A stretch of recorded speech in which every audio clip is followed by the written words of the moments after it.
Good evening, everybody. I hope you're having a blessed day at whatever time you're listening to this at. It's been quite the while since I've made a video. I've been on a little hiatus, but nevertheless, I'm back. Today's video is going to be Don't Look Back, or You'll Turn to Salt. Now, when you hear that, most people are like, what do you mean, turn to salt? But what does salt do? Salt is still. Salt doesn't move. Salt is stagnant. And that's what happens to you. That's what happens to all of us when you decide to look back and not forward and not look at where you're currently at.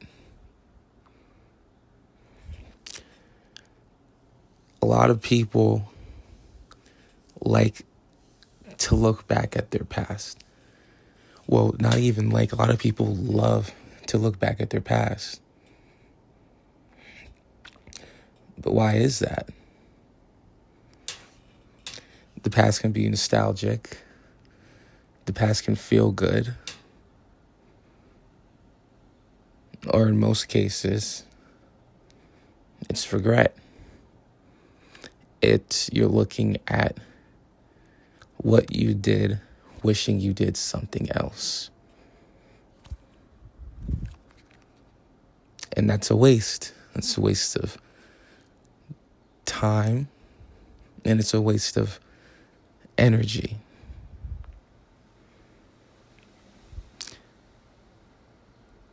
Because when you look back, you're not going anywhere. When you look back, you stop moving. Because the past is no longer with us. And you're looking at something that is static now. That's not going nowhere. That can't go anywhere other than where it is, which is behind you. When you look behind you, you stop moving forward. That's why you can never, ever look back. Now, looking back is very enticing. I will say so myself. Because I'm no different than everybody else. I look back a lot. There are a lot of things that I wish I would have did different. But you don't know until you do. Because as your awareness grows, as we get more aware, as we learn new things, have different experiences every single day, and through the years, you eventually get the answers to the questions you once had. You always do, because with the new awareness, it gives you a new realm of understanding something your past self, you in the past, did not have. So that's why you can't look back. Because you're looking back and you're expecting something from somebody who didn't even know any better. I look back at myself when I was in high school. I did things because I didn't know any better. Even at that time, you think you know everything. Even right now, you could think you know everything. But as you start to know more, you know nothing. The more you know, the more you know that you don't know. I heard that saying one time. I think that's a great saying, because it's true. It's very, very true. It's very true. Like, for example, the more I read, the more books I buy. Because I figure out that I don't know. Like, I don't know this. I don't know that. I got to get another book so I can learn this. And it's like, now I got to get another book so I can understand this.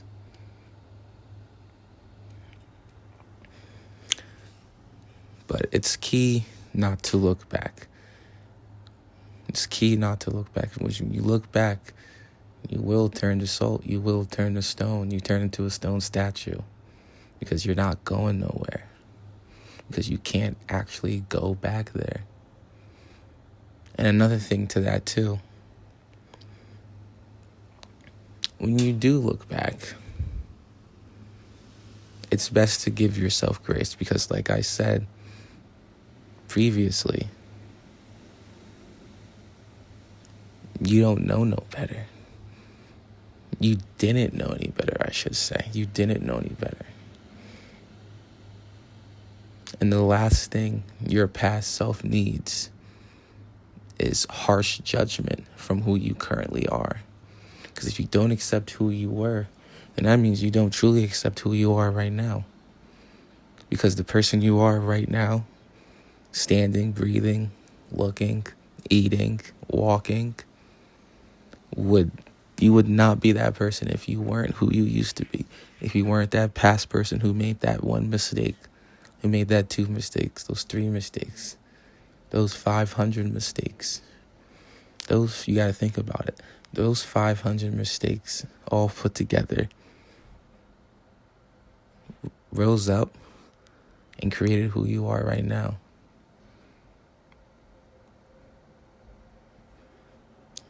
Because when you think about it,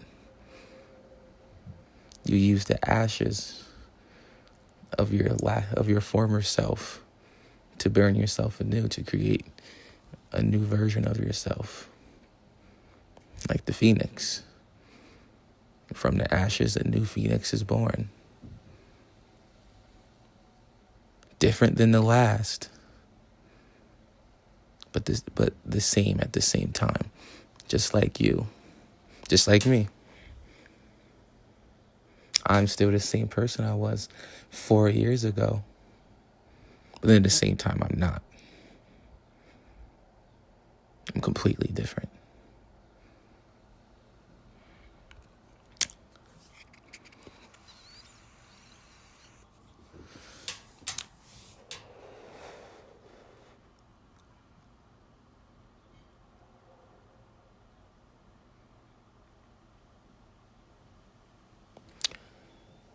And the thing about the past, too,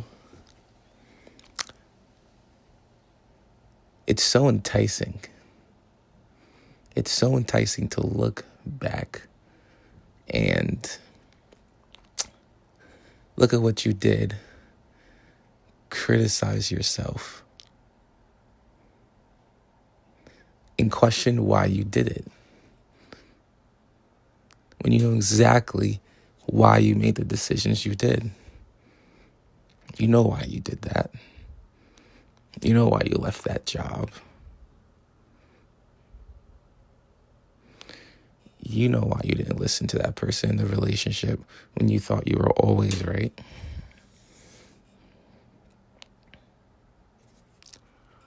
You know why you didn't save that money.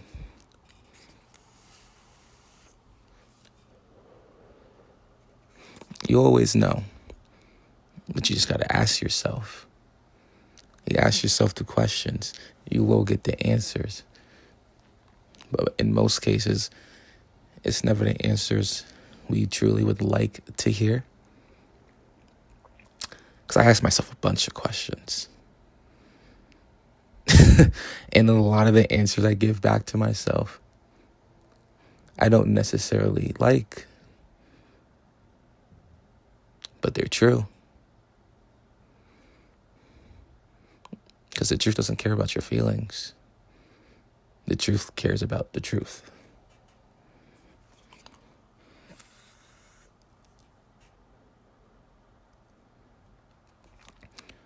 But while I'm saying don't look back, it's also important to look back at your past.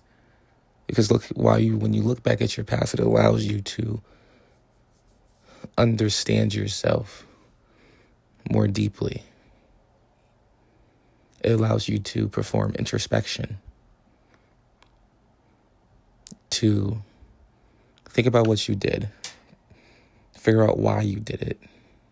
And if you don't like that you did it, it gives you the opportunity to figure out how not to do that same thing again.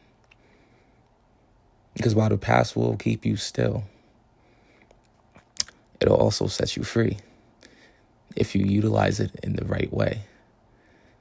If you look at your past and you ruminate on the things you didn't do or the things you did and you didn't approve on, or who you were and how you were, you're going to be stuck.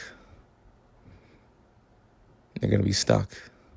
You're going to turn to stone. But if you look back with an active mind, with positive intentions to grow and to improve, it could give you the push you're looking for to keep going forward. It really can. Because the past, looking back at the past, also allows you not to repeat the same cycle.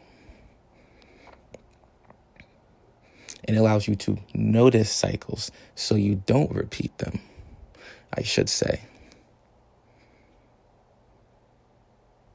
Just like history. History is important. Why?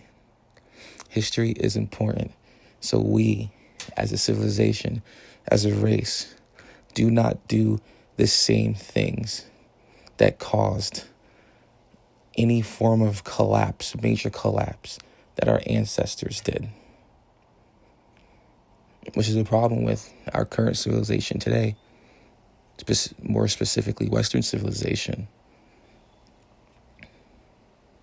Because we pretend like we've solved all the problems and that we don't need the past and that our ancestors weren't doing things the right way and that the people before us didn't do things the correct way, but now we do. Now we know, now we do everything right because we have a supercomputer. Because each of us has an iPhone. You know, that couldn't be any farther from the truth. There are many things today as a civilization that we do not take into consideration, which leads to our current state of lack of social capital. A lot of people are lonely. A lot of people are sad. A lot of people are broke. A lot of people are very confused mentally. A lot of people don't know what's going on in their own lives, let alone what's going on around the world. Because we don't learn from our past. We act like we are the end-all be-all that we are. We've done it. We've achieved it. What is it? What have we achieved? What have we done? Yeah, our lives are comfortable and we're not in perpetual war. But we're in a house lonely. We hate our job. We're not fulfilled. Our souls are not fulfilled. Our rooms might be full, but our souls are empty. So something's not right. So if you look at your past positively and you use it to learn instead of to mourn your former self, you can go forward an even better version of what you are right now. It'll help you become the version of yourself that you want to be. And it'll keep you away from the version of yourself you don't want to be.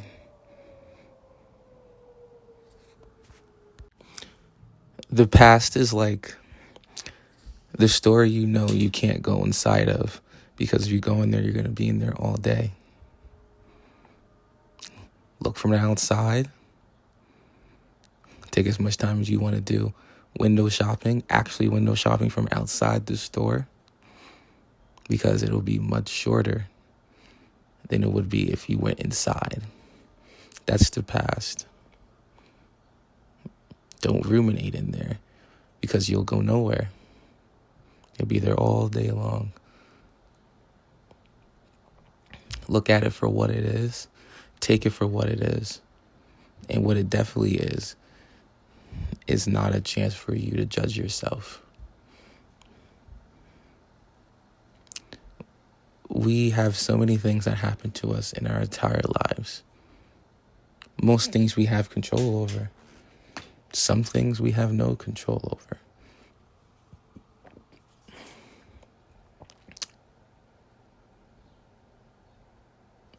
And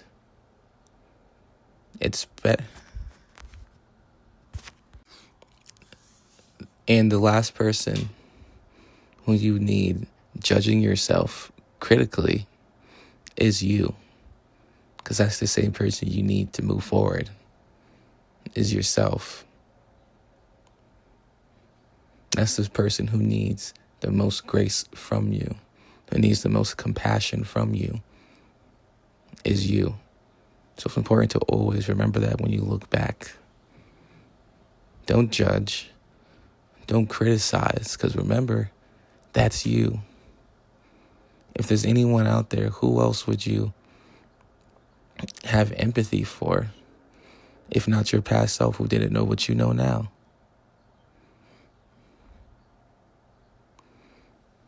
That's like critically chastising a child for doing something wrong, for not being the best at a sport that he just started doing, that he didn't know anything about. He or she didn't know nothing about. You have to nurture. You have to nurture yourself. You handle yourself too roughly, you start to hate yourself. And that's somewhere you don't want to be, because once you start hating yourself, everything around you is going to fall.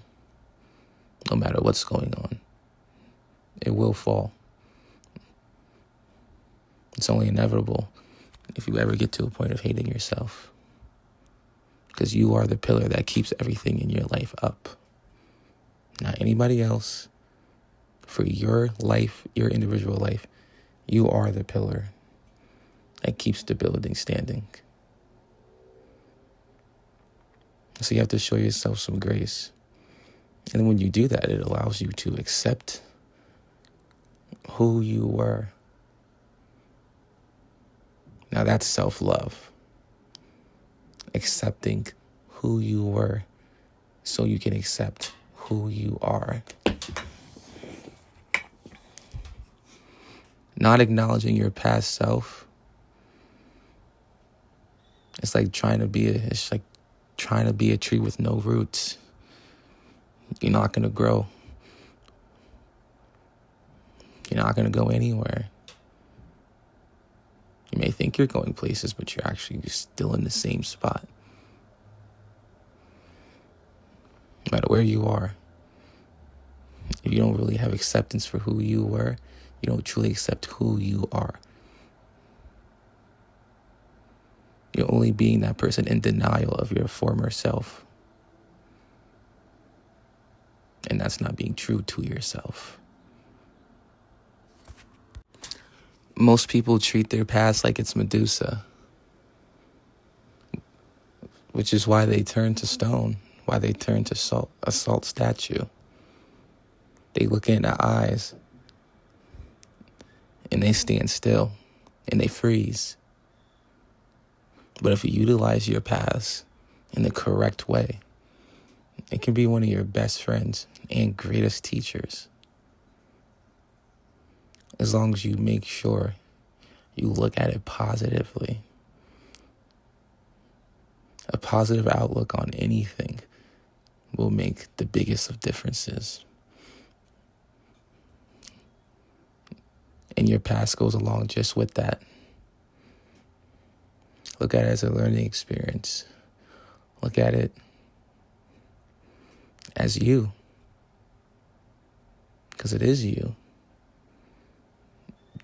Treat it right. Show compassion. Be understanding. Because if you can't understand yourself, you cannot expect anybody to ever understand you. And if they happen to understand you, and you haven't accepted your past, they don't know the real you.